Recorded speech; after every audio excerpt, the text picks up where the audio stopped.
పొట్టని చేతిలో పట్టుకొని హైదరాబాద్ కు బతకనికి వచ్చినాం. మన పాలమూరు అంటేనే వలసలకు అడ్డ. అలాంటి పాలమూరుని మన్ని ముంచారు కానీ మనం ఎవరిని ముంచలే. ఇప్పుడిప్పుడే మన పాలమూరు అన్ని రంగాల్లో కష్టాన్ని నమ్ముకొని అన్ని రంగాలలో మనం దూసుకుపోతున్నాం. కానీ నువ్వు ఈ రోజు ఏం చేస్తున్నావే అన్నా అని కూడా మేము ప్రశ్నిస్తున్నాం.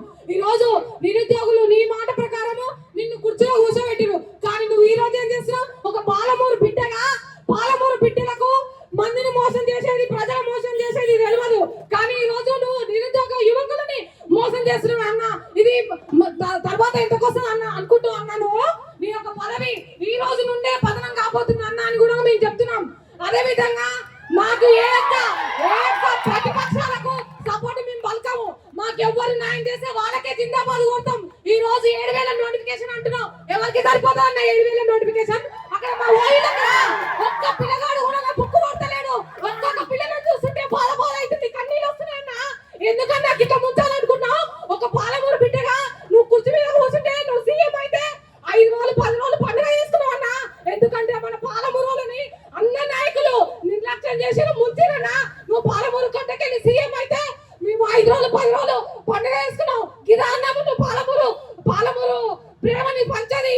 మన పాలమూరు అందరికి న్యాయం చేయాలి. ఒక పాలమూరు బిడ్డగా నువ్వు 15 ఏళ్ళు సీఎం గా కూర్చోవాలన్నా.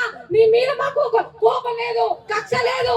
నువ్వు పాలమూరు బిడ్డగా ఇంకా 10 ఏళ్ళు కొనసాగించాలంటే నువ్వు ఒక ప్రజల మద్దతు ఉండాలి. ప్రజల పిల్లలమైన మాకు ఉద్యోగాలు ఎక్కువ కేటాయించాలి.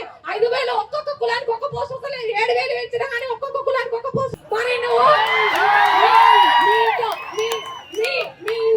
నేను ఒక పెద్ద అన్ననన్ను అన్నా. మా అమ్మ కుట్టిన ఒక అన్నలాగా భావిస్తున్నామన్నా. నిన్ను ఆ అన్నలాగా భావిస్తున్నాం కాబట్టి మా యొక్క సమస్యను అర్థం చేసుకో. నువ్వు ఈ రోజు ప్రజల మద్దతు ఉంటేనే 2030లో సీఎం అయితే మళ్ళా మన అంటుగా 2030-38 దాకా నేనే సీఎం అని అంటున్నావు. ప్రజల మద్దతు లేకుండా ఏడికెళ్ళైతే నీకు సలహాలు ఎవడిస్తున్నాను కూడా మేము అడుగుతున్నాం. ఒక సలహాలు ఇచ్చటోని పక్కన జరిపి మంచోని నియమించుకో అన్నా. ప్రభుత్వం మంచిగా నడవాలన్నా. నువ్వు పాలమూరు పేరు నిలబెట్టాలన్నా అని కూడా మేము అడుగుతున్నాం. ఈ రోజు అధ్వానం ఉంది. సో 20,000 నోటిఫికేషన్ తోని నువ్వు నోటిఫికేషన్ రిలీజ్ చేయాలి. 5 తోని కాదన్నా. ఈ యొక్క నోటిఫికేషన్ అంటే పోలీస్ నోటిఫికేషన్ వచ్చిందంటే ఒక నిరుద్యోగులకు ఒక పండుగ వాతావరణం. ఏడ లైబ్రరీలో చూసినా కానీ పిల్లలు బుక్కులు పక్కన పెట్టిరు. ఇది కాదు మనం చేయాల్సింది. ప్రజలకు న్యాయం చేయను. నువ్వు ఉండు. ప్రతిపక్షాలతో మాకు సంబంధం లేదు.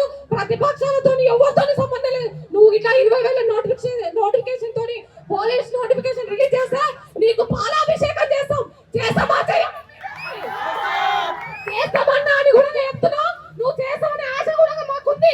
ఇప్పటి వరకు పోలీస్ నోటిఫికేషన్ రిలీజ్ చేయలే కాబట్టి నువ్వు చేస్తామనే ఆశ ఉంది. నువ్వు మా ఇంటి పెద్దన్నావు.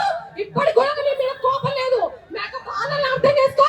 నోటిఫికేషన్ రిలీజ్ చేయి అన్నా అని మేము అడుగుతున్నాం అంతే.